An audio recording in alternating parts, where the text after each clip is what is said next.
昏过神，曲折拍扁叫我跌入尘，拘我魂，条条规训叫我忍了吞，笑我的虔诚，迈不出家门，要不正要我忍，浑身的走完这一生。可是我听见风来自海上和天空，他说别低头，低头便入牢笼。你是海浪，也是长风，怎可以上锁呢？那心不服，管不住，是我眼中的刀锋。这世界容不下，那就刺破它吧。我的苦笑，我的疼痛，终将转身。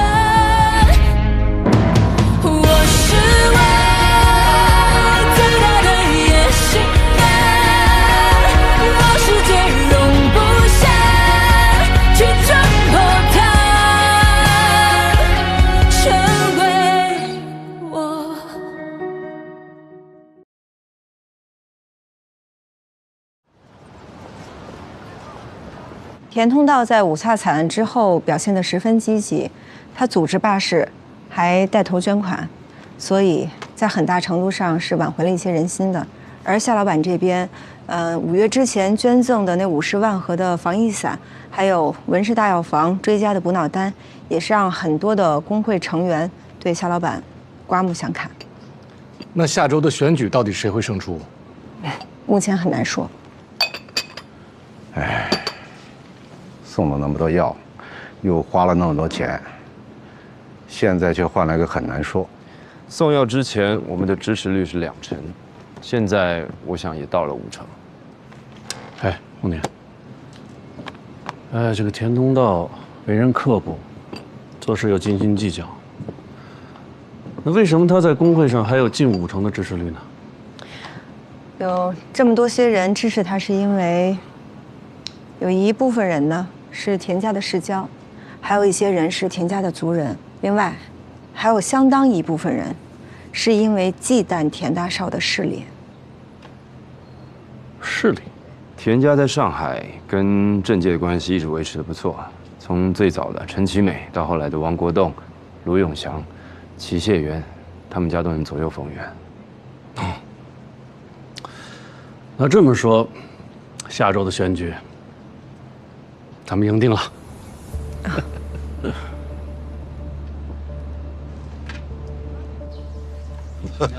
是的，哎呀，这会儿啊，人都没来齐呢。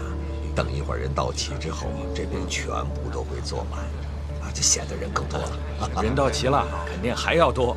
肯定。就是不知道，您最近这个小儿科特灵卖的怎么样啊？哎呀，几位老兄久违了，回头咱们找机会喝几杯去啊！哎呀，贾老板，哎呀，好久不见。田老板，今后发财全靠您了。仰仗您了，仰仗您。回头见。来，老板，下园的人现在在大门口，见人就发一份报纸。玩什么花样啊？看今天的报纸。我夏某如果这次能够成功当选，一定会带领大家一起把上海的国药业发扬光大，好吧？好。行，那你们继续聊。慢走啊！好。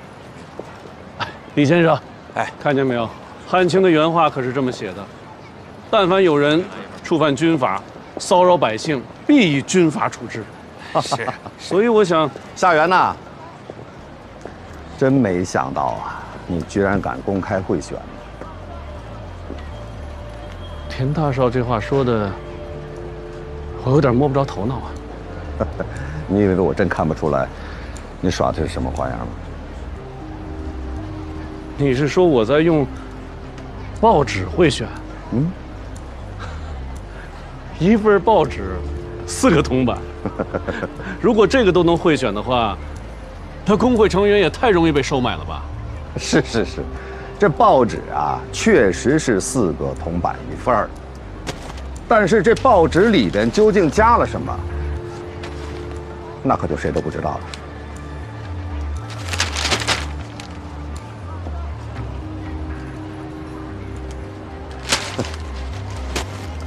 哎。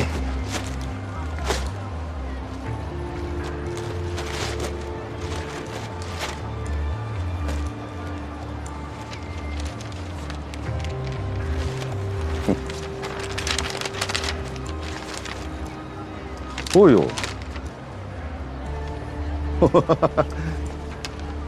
哎，夏元呐，你真以为你找几个记者写2篇吹捧的文章，大家就会把票投给你吗？我只不过是尽本分而已。至于如何投票，我相信大家自有见地。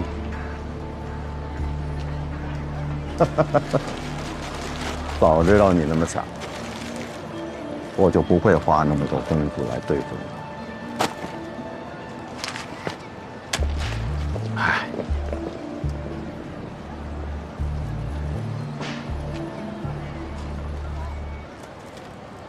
夏元，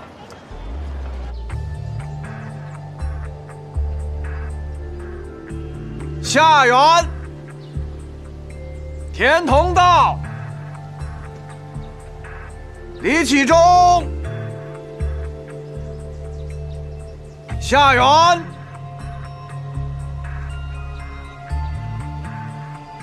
夏元，下面公布计票结果：夏元127票，田同道63票，李启忠7票，陈崇平14票。根据以上结果，夏元当选本届上海国药工会主席。恭喜恭喜啊！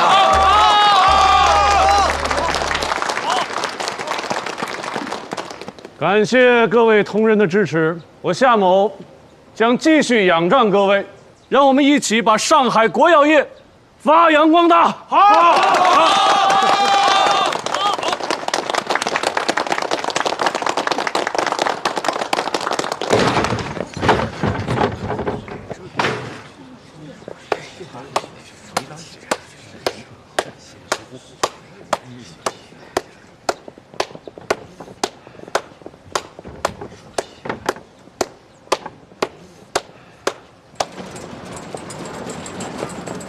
这都是怎么回事？怎么一回事？就凭着几个记者一篇吹捧文章，就把票投给他了？这不可能，一定有猫腻的。老板，这是夏元手下发的报纸，你看一下。去年，正是。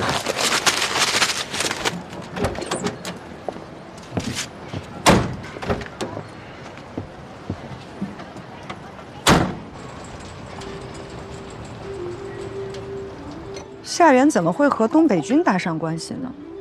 你别忘了，夏元是在北方起的家，他跟关东帮的关系十分的密切，所以他要想跟东北军搭上关系的话，那是轻而易举的。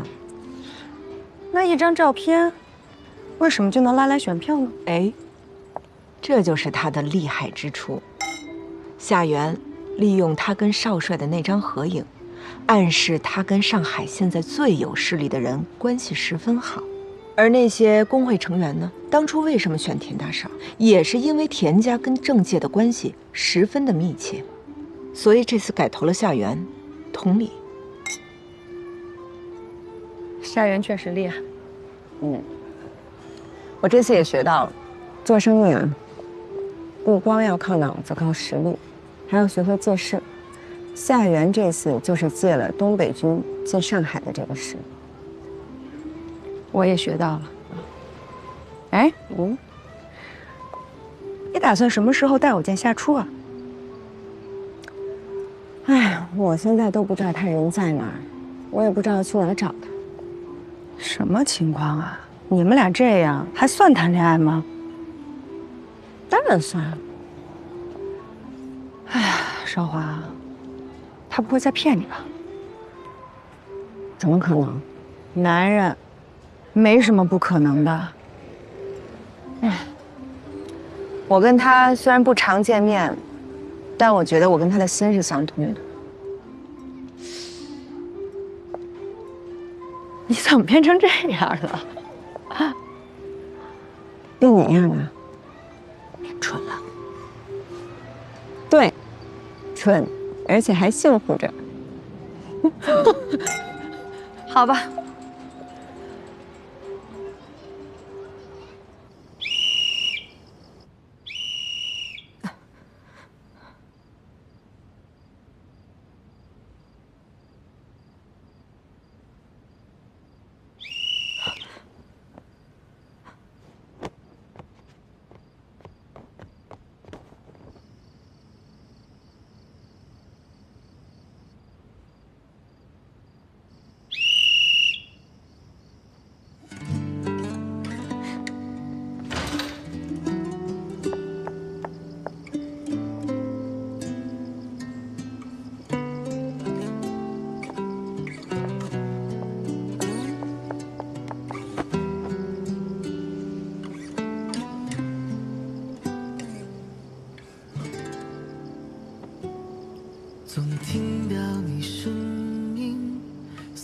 你怎么瘦了这么多？你还好吗？我很好，唯一的就是我很想你。我也想你。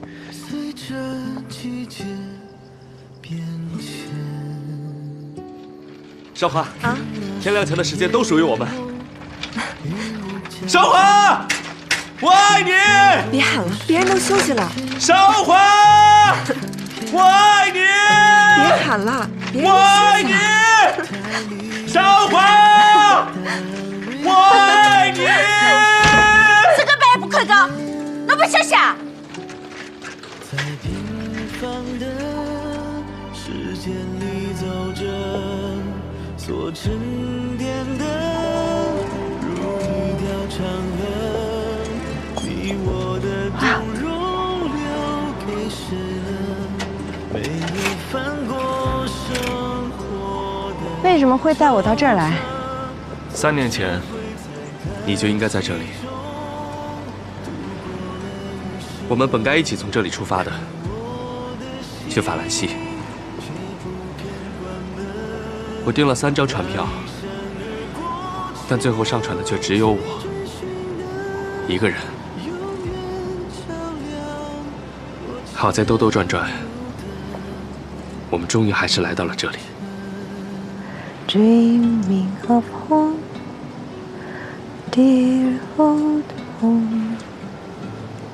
Home of my childhood and mother, of when I wake this way to find, I've been dreaming of home and mother.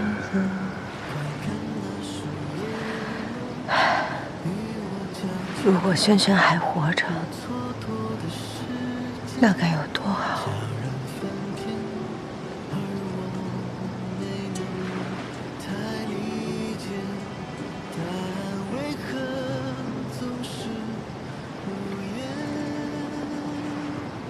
轩轩一直都在，爱我们的人永远不会离开，他们只是换了一种方式与我们相见。或许是一阵风，一个梦，又或许是一缕花香，一束晨曦。轩轩，轩轩。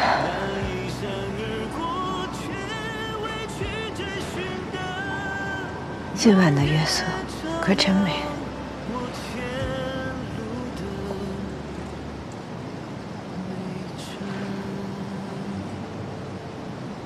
韶华，我想，韶华，嫁给我吧。我们已经错过了整整3年，这3年里，我们经历了太多，就算生离死别都没能将我们分开，那就别再犹豫，别再耽误了。少华，嫁给我。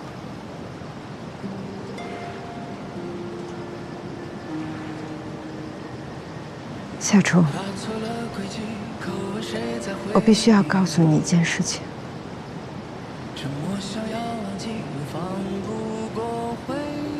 就是3年前，我为什么会突然失约？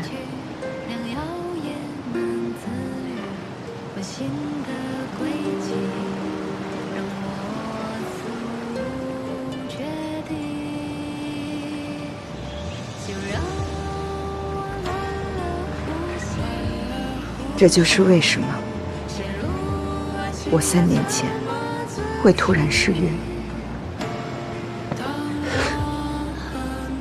对不起，我竟然什么都不知道。在你最需要我的时候，我竟然没有陪在你身边。这跟你又有什么关系呢？只是我当初不敢面对。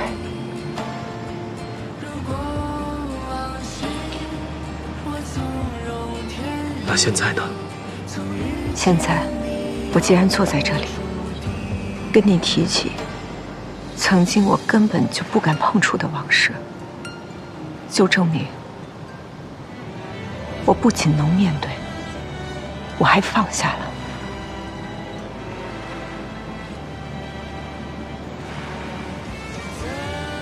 少华，你不仅让我爱慕，也让我敬佩。我也挺佩服自己的，但我也谢谢你和文之秋，是文之秋让我摆脱了内心的耻辱感，而你让我找回了我认为可能永远失去的东西。你再也不会失去了。哎，卖报卖报！吴省联军总司令通电讨伐奉系，全锋前场进军，一举夺得松江、上海。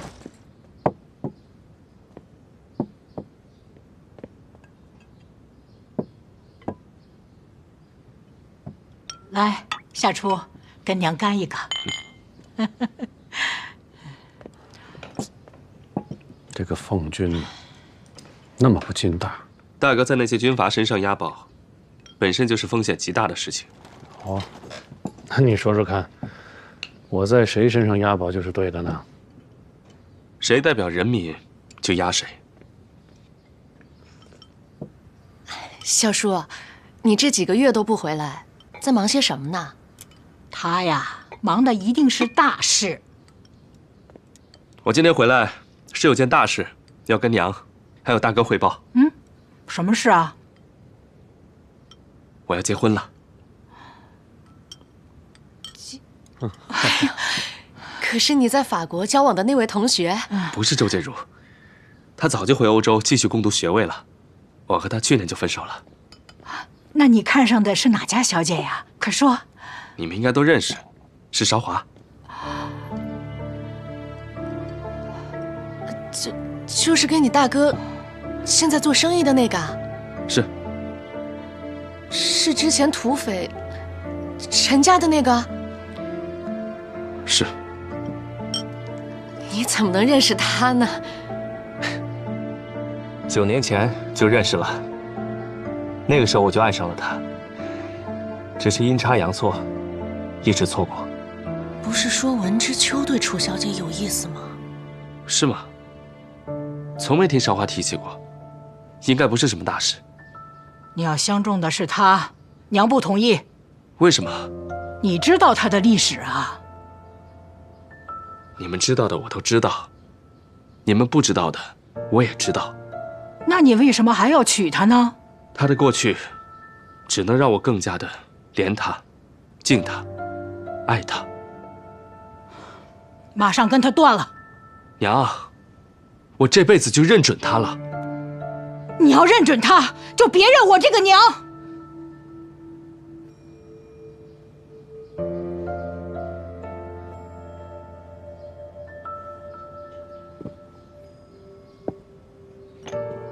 娘，不管我娶了谁，都改变不了您是我娘，我是您儿子的这个事实。同样，不管您说什么，也改变不了我要和韶华结婚的心意。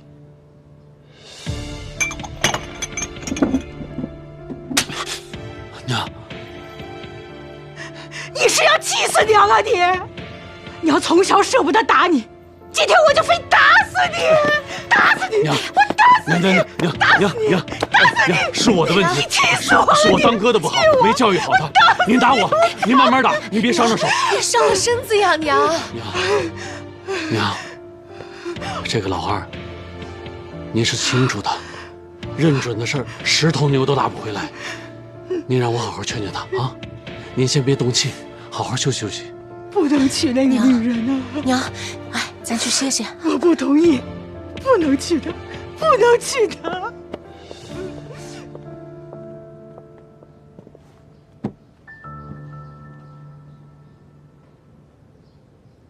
这臭脾气啊，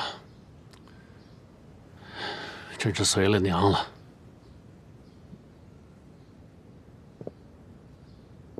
大哥，又连累你挨打了。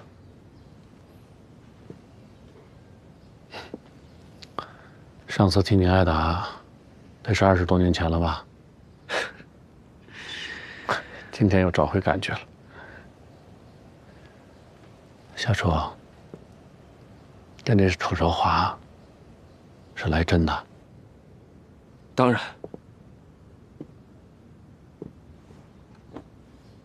为什么非得是他呀？为什么不能是他？以你的才华，以咱们家的实力，你就全上海，你就是全中国，不也随便挑吗？可韶华是独一无二的存在。你这话我就不爱听了。那娘呢？咱们也只有一个娘啊。如果一定要在娘和韶华之间选一个的话，我选韶华，因为母子间的血缘是割不断的。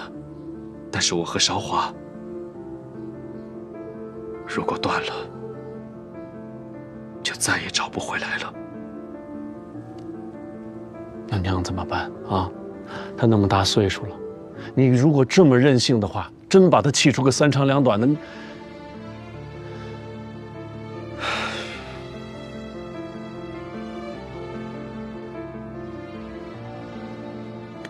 大哥，帮我好好劝劝娘吧。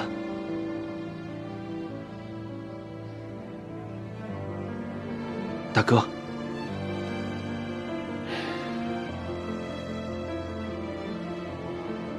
我可以帮你。小楚，你什么时候回来帮帮哥呀？啊？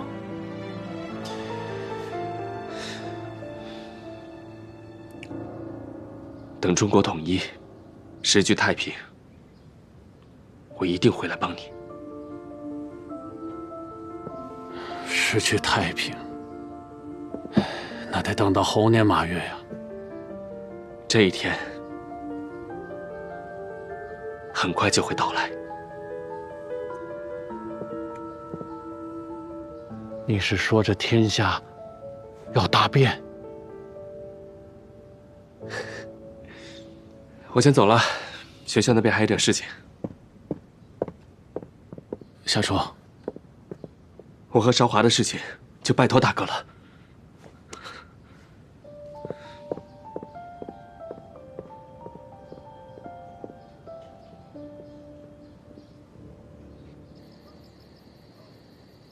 那楚小姐虽然能干，但毕竟结过婚，生过孩子，还在土匪窝里面有过一段说不清道不明的经历，现在又跟文之秋一天到晚同进同出的，你说这夏初怎么会喜欢他呢？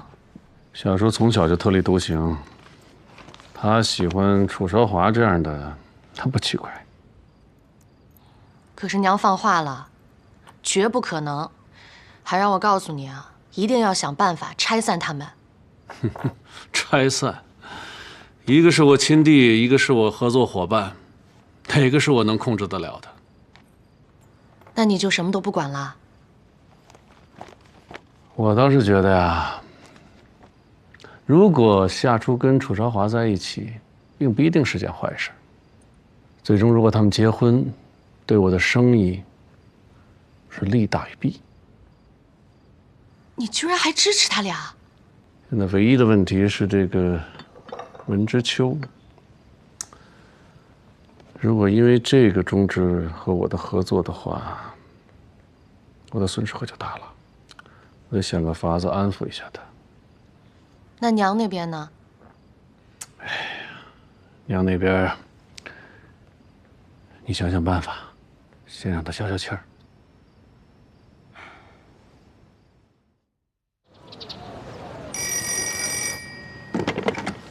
喂，你好，文氏大药房。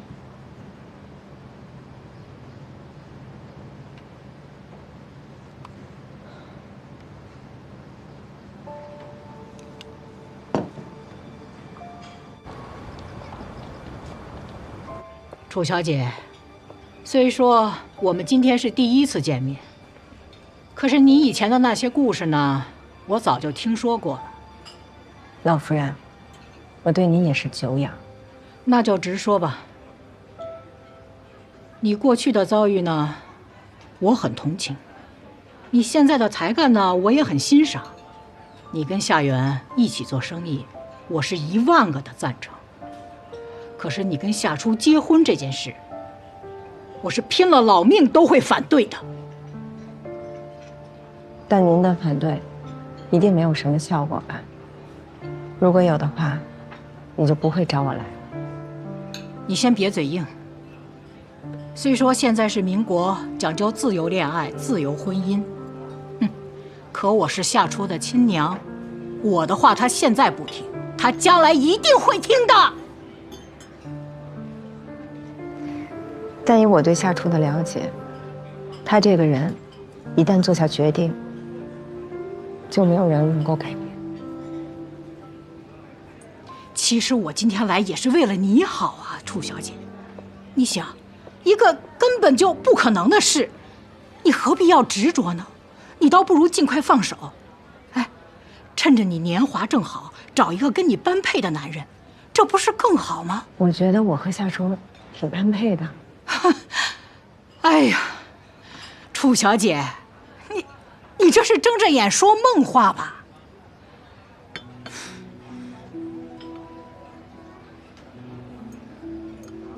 那老夫人，您说说，您觉得我和夏初哪里不般配？好啊，那咱就从家世门第开始说吧。我们夏家，无论是过去的守元药庄，还是现在的菊景堂，那在国药界都是响当当的。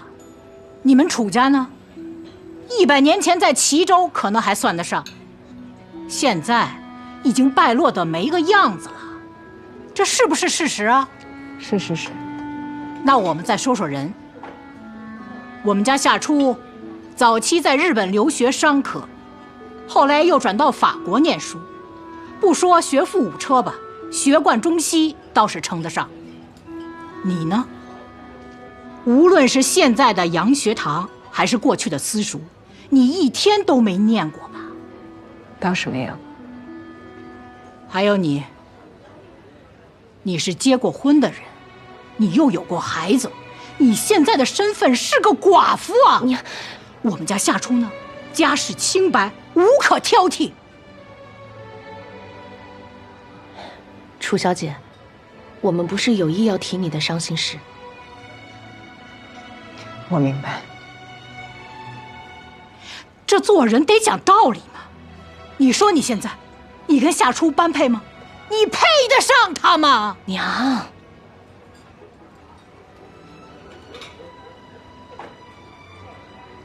老夫人，我娘家是败落了，但是我现在的身份是文氏大药房的总经理，就连您的儿子夏元见到我，那也要敬我3分。我是没有读过书，但世事洞明皆学问，人情练达即文章。我自认为以我的见识和学识，不输给任何一个读过书的女人。是，我是个寡妇，也有过孩子，但您和我不是一样的，您也是个寡妇，也生过孩子。您用这些来贬低我，其实贬低的是您自己。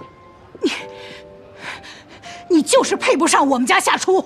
如果按照您的逻辑，不管是门第家世，还是身世学历，我都配不上夏初。但如果一段婚姻只用这些衡量的话，老夫人，恕我直言，你也配不上夏老太爷。你说什么呢你？您本是穷人家的女儿，为了有口饭吃，进梆子戏班学唱戏。后来戏班解散了，您为了维持生计，您才委身夏老太爷做了小妾。再后来，大房因病过世，您这才扶了正。如果按照您的说法，那您和夏家的也是门不当户不对，您的身世也是配不上夏家的门第。娘，哎呀，他都是胡说八道的，您千万别往心里去啊！消消气，消消气。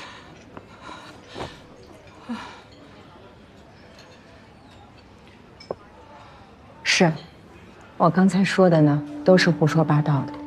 其实我真正想说的是，老夫人，您为夏家生了夏元、夏初这么2个优秀的儿子，在夏老太爷过世、家道中落之际，您又凭一己之力挑起了夏家的家业，也更为之后夏元重振家业奠定了基础。夏家能有今天，正是您这个门不当户不对的女子立了大功呀。是，我娘也是个奇女子。但就算是您为夏家做了这么多，直到现在，夏家的一些族人依然因为您的出身对您有各种非议。您都是出身论的受害者，为什么还要把这一套强加在我和夏初的身上？我就是一辈子被人指指点点，我才不希望我的儿媳以后也被人指指点点的。我这大半生啊，坎坷10多，也都是靠着自己熬着、挺着，扛到了今天。你要问我怕什么？那我真的没什么怕。就算是刀架在我脖子上，那我也不怕，因为我相信我自己的命运是握在我自己手里的。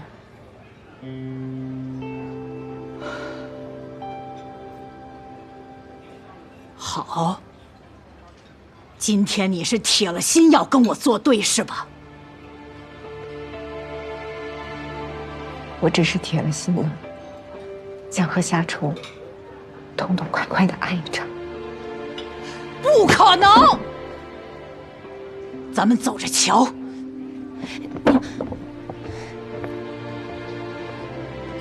少华，你很棒，我支持你。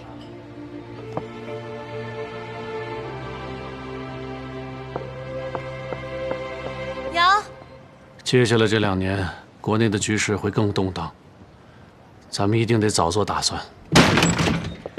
夏元，娘，您这是？我看这件事啊，你必须亲自出马了。啊，老夫人，老夫人，娘，您先坐，您先别生气。怎么回事？娘去见了楚小姐，结果被楚小姐说的哑口无言。哎，我来。娘，您先喝茶。夏元，你跟这楚小姐不是有生意上来往吗？是。你在生意上难为难为她，让她知难而退。娘，这个不是合适吧？生意归生意，感情归感情，什么感情啊？你眼睁睁的看着他祸害夏初啊！娘，我倒是这么觉着的，这说不定这个楚小姐，她就是夏初的福星啊！你这是什么话呀？您听我说，您看当初，这夏初为了他那个什么所谓的事业，家也不要了，命都不要了，咱们说什么都不听。可现在有楚小姐这么个人，让他牵挂着，哎，他肯定就不会像之前那么玩命了，说不定就是个好事啊！你也被他蛊惑了。哎呦，娘，我真的是就事论事，而且的确，最近我生意上要跟楚小姐有很多的合作，还需要她的帮助。如果现在跟她闹翻了，这不是跟钱过不去吗？是啊，娘。好，我看你们一个个的都不听我的话了，这是。哎，娘，您这是去哪儿啊？我去医院。娘，您等等我呀。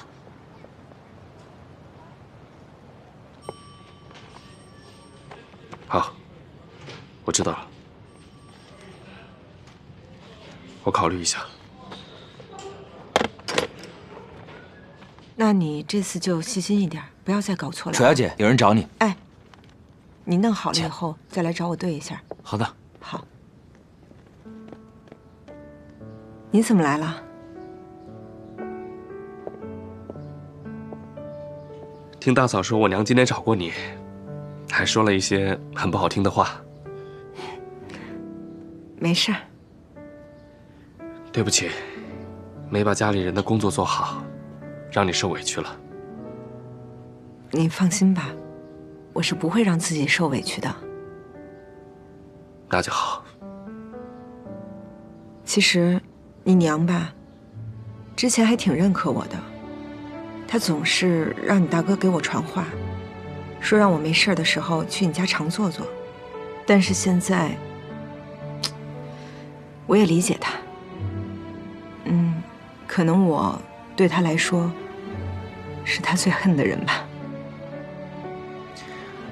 那是因为，他只知道你作为大哥的生意伙伴非常能干，却不知道，作为儿媳妇的你，有多优秀。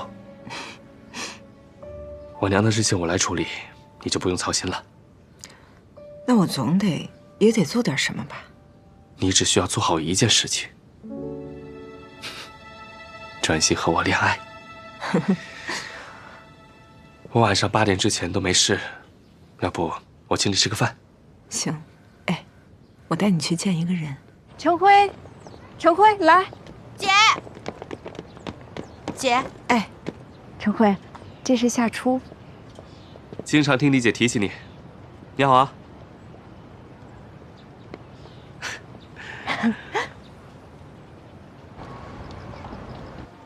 你们要结婚了？对，以前每个周末都是我去看你，以后就是我和夏初一起去看你。但你这边一切都不变，照常生活，照常升学。夏先生，我能问你几个问题吗？请问，您家里是做什么的？我家里是经商的，我本人是上海大学的老师。您每个月有多少薪水呢？每月160大洋。那可比我姐挣的少多了。是。陈辉，你干嘛呀？你在上海置业了吗？暂时没有。那你现在住在哪儿呢？大部分时间住学校宿舍，偶尔去我大哥家住。那你跟我姐结婚之后，打算住哪儿呢？学校为已婚的老师配有专门的宿舍，他也可以住我那儿。你身体如何？可有遗传病、传染病？我的身体非常健康，没有任何疾病。你以前结过婚吗？没有啊。有孩子吗？也没有。你确定？绝对确定。你都问完了？啊，没有了。那吃饭吧。姐，哎，我突然想吃烤红薯了，你就买一个，让我解解馋嘛。行，我去买。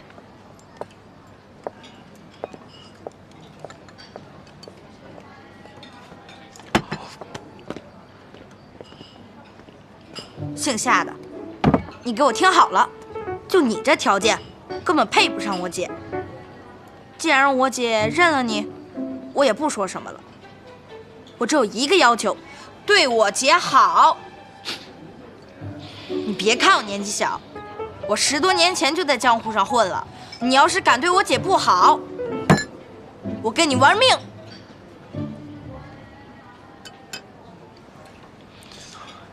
陈慧，你说的没错，我的确有很多方面不如你姐，但唯一有一点我不输给她，那就是对她的爱。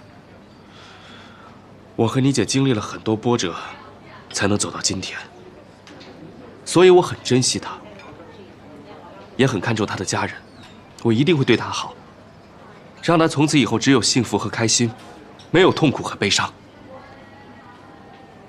李姐回来了，赶快坐下。希望你说到做到。你们聊什么呢？再聊你们俩的姐弟情。吃吧。谢谢姐。哦，对了，姐，这个给你。公民95，国文96，体育99，算术92，数学100，英文62，品行80。我也不知道为什么，英文总是没有进步。把你的试卷给我看看。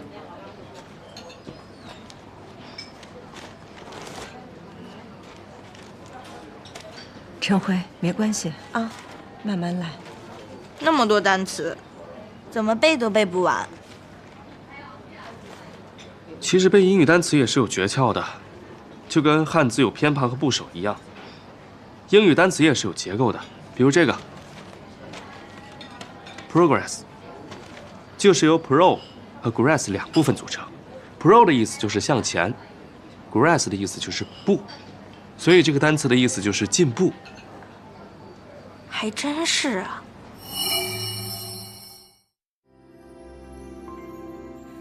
躺在雪地上的小毛毯，一点点融化着。